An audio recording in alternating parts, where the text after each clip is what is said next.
Isang mapagpalayang araw po sa ating lahat, mga kaibigan. Ito po si Kawal de Carbonell, ang kawal ng demokrasya.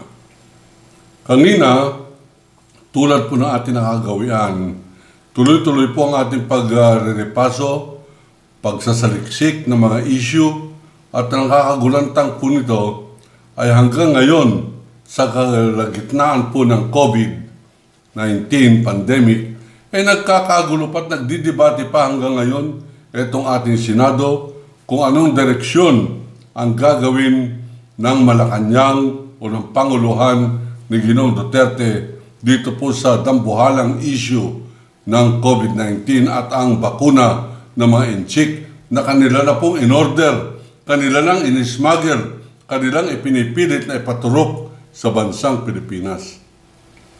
At dahil po nagkakagulo po ang issue rito, pilit po tayong inililigaw ng military.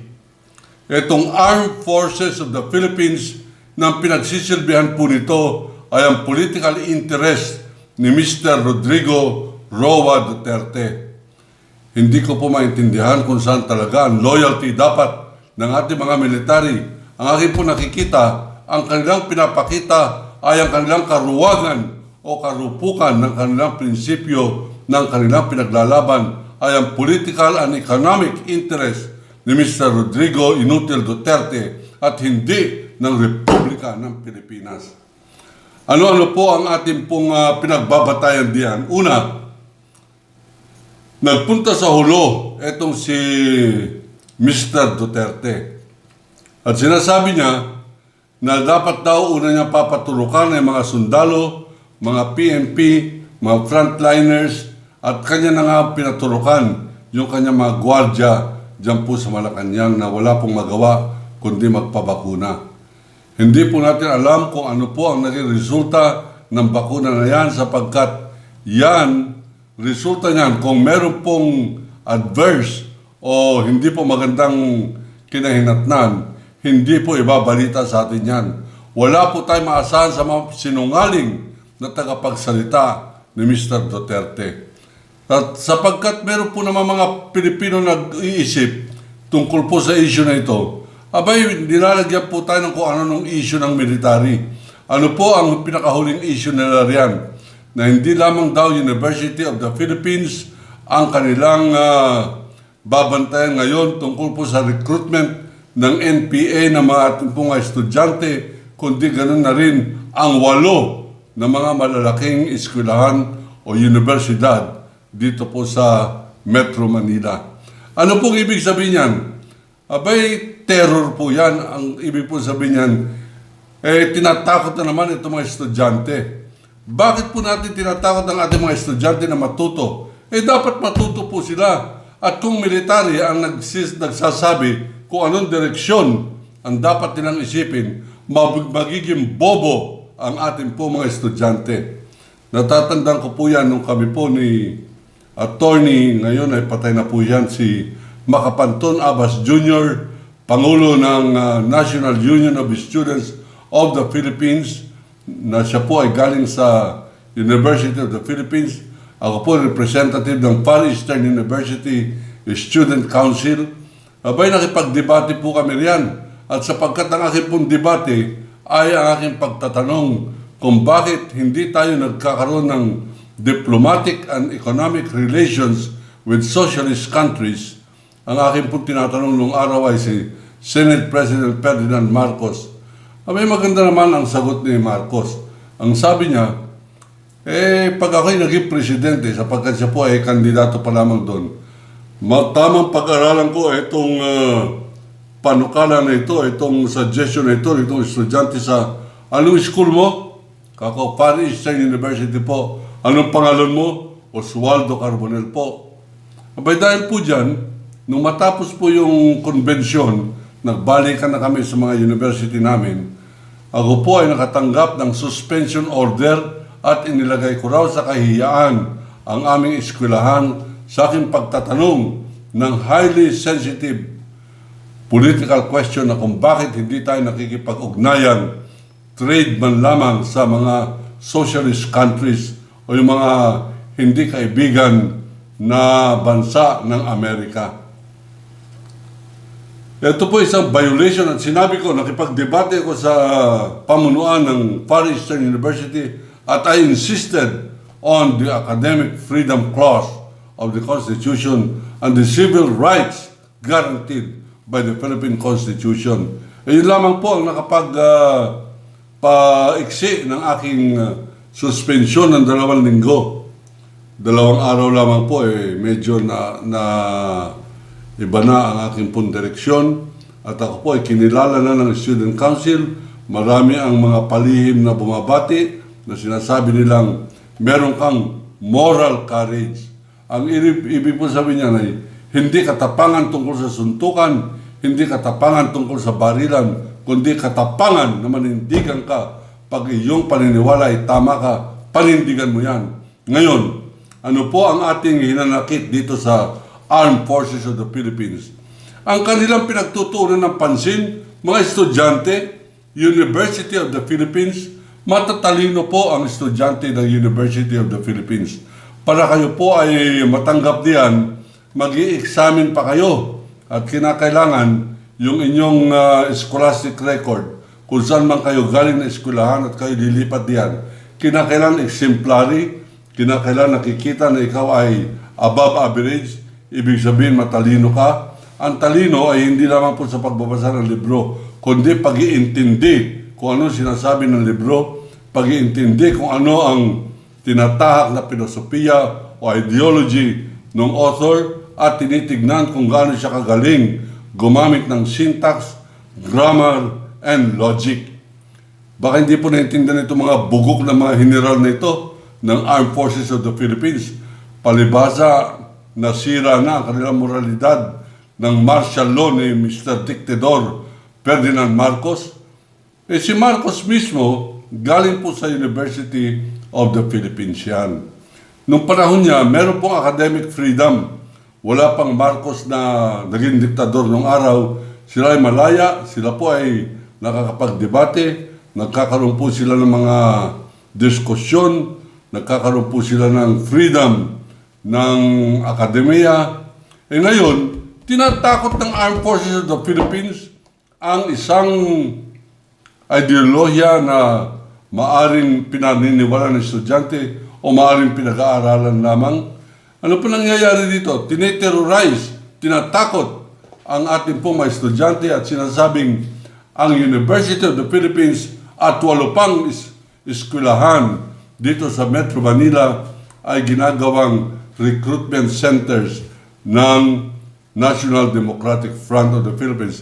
No! No ngayon. Ang ibig po sabihin yan, UP. Paano mo maluloko yan? Paano mo mauto? Paano mo marirecruit ng idiotic ideology yan?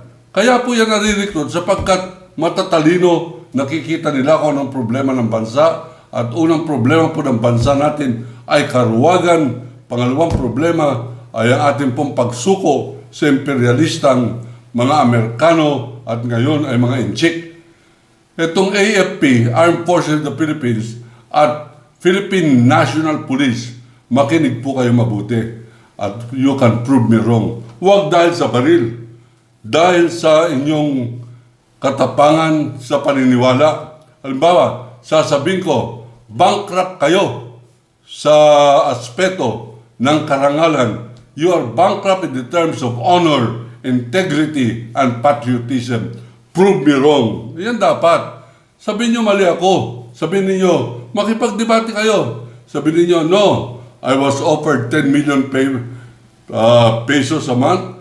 I turned it down because I don't believe in drugs. I don't believe in China. I don't believe in Duterte. Yan. Di meron kayong honor. Di meron kayong integridad. Kung wala kayo niyan, takot kayo makipagdebate. At ang inyong gagamitin pananakot baril. Kung may baril din ang kalaban nyo. At kayo naman ay hindi sisipot sa duelo. O ano nangyari sa buhay nyo? Hanggang mamatay kayo, duwag kayo. Ngayon, ang New People's Army, mga kaibigan, takot na takot ang Pilipino na ipagtanggol. Hindi po ako NPA. Ako po ay hindi miyembro ng New People's Army.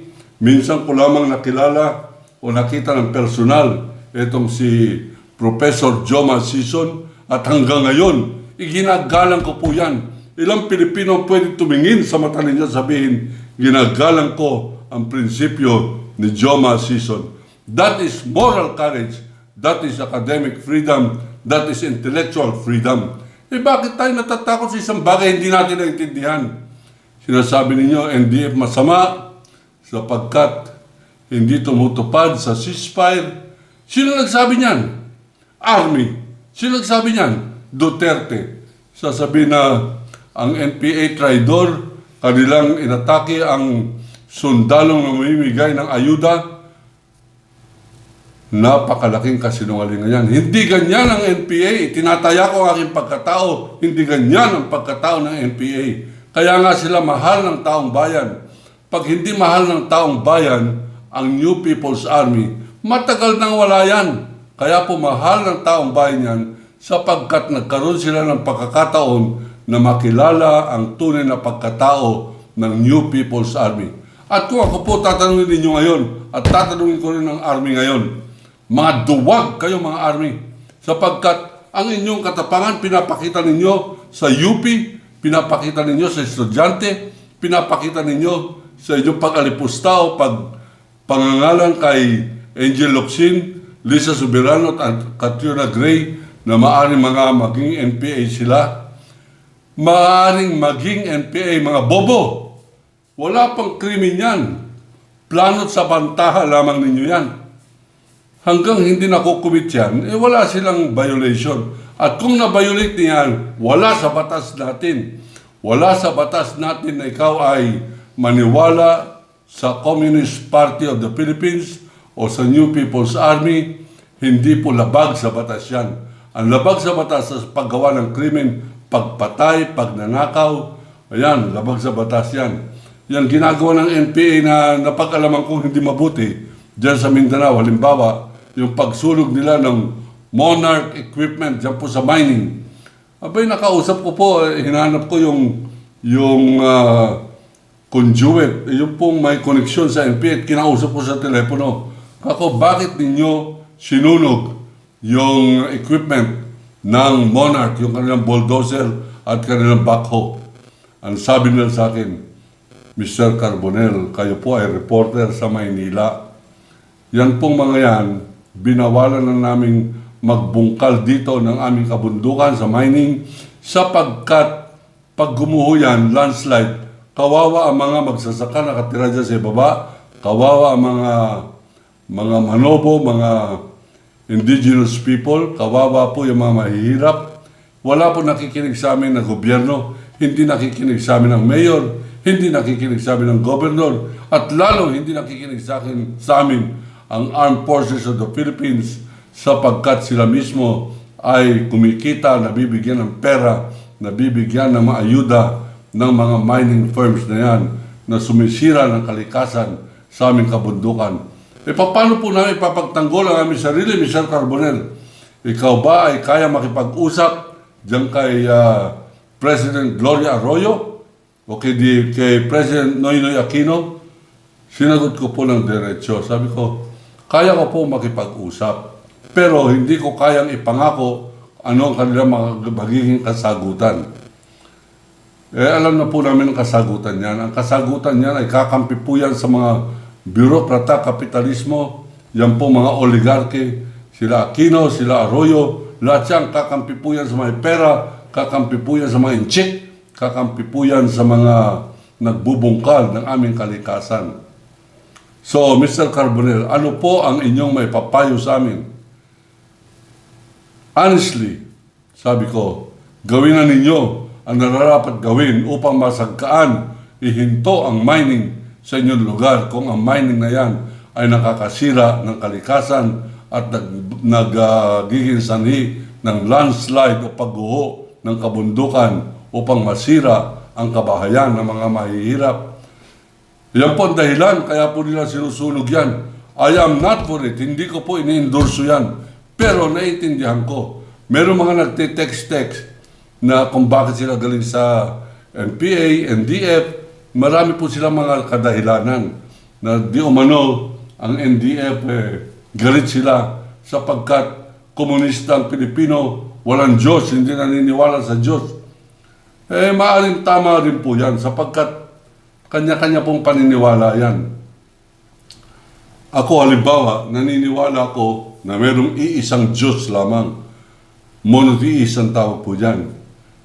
Sa amin, ang tawag po namin yan, balik Islam kami, La ilaha illallah. Yun po ang aking paniniwala. Dahil sa paniniwala ko, bobombahin ninyo ang Marawi. Dahil sa paniniwala ko, sasabihin ninyo, Abu Sayyaf ako.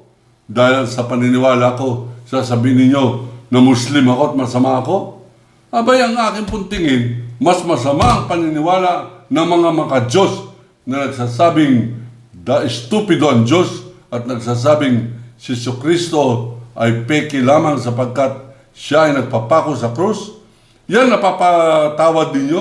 Napapatawad ninyo at kayo galit sa NPA sapagkat ang NPA walang Diyos.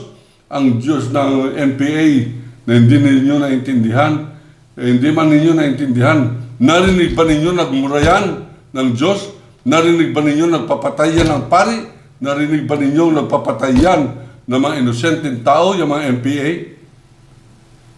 Maging makatotohanan po tayo sa ating sarili, tayo mga Pilipino, sapagkat matagal na tayo niloloko nitong Malacanang, matagal na tayo niloloko nitong mga Amerikano, matagal na tayo niloloko ng mga dayuhan, at tayo nagluloko na rin.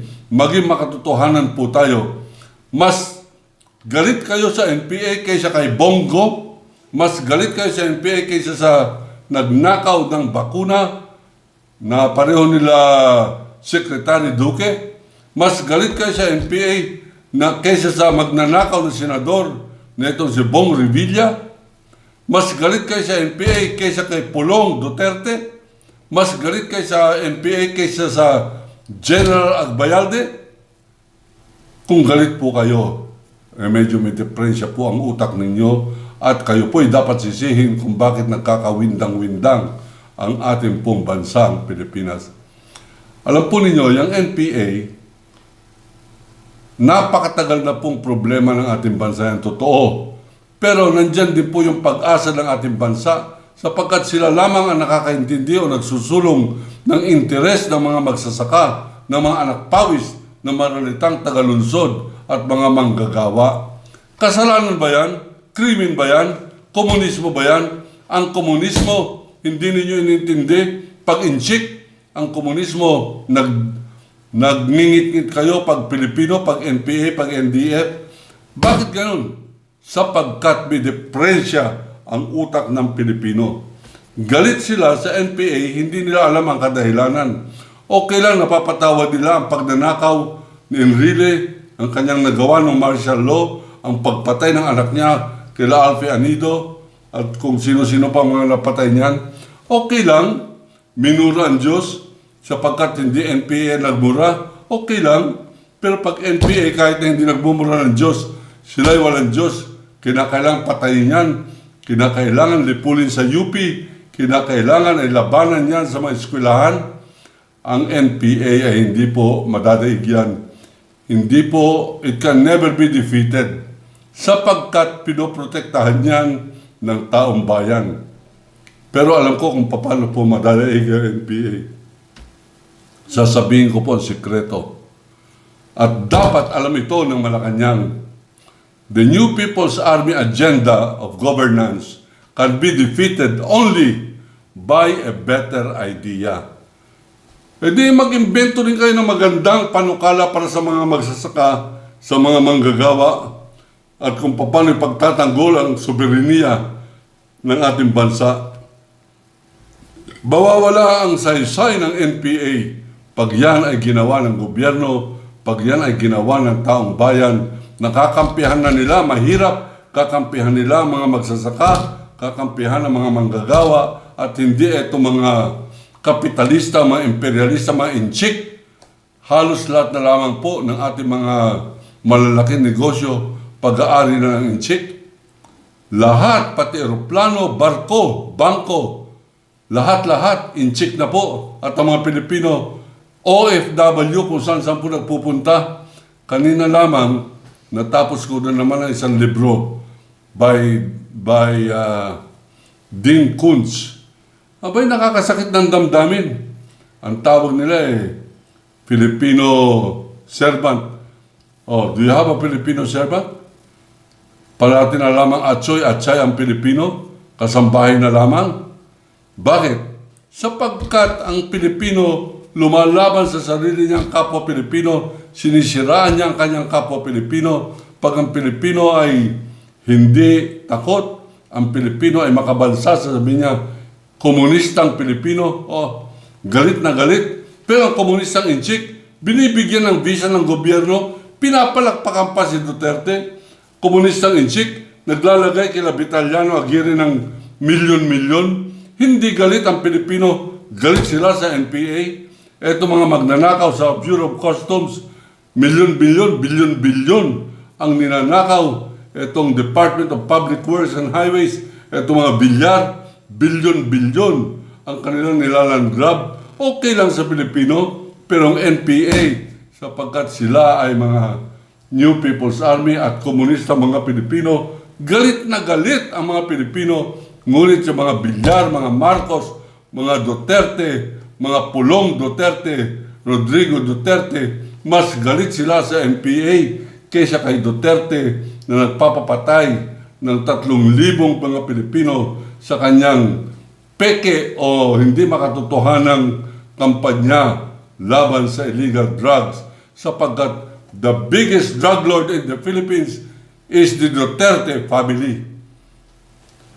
You quote me on that. The biggest drug lords in the Philippines is the Duterte family. At galit kayo mga DDS, galit kayo sa akin. Sige. I do not exist because of you or in spite of you.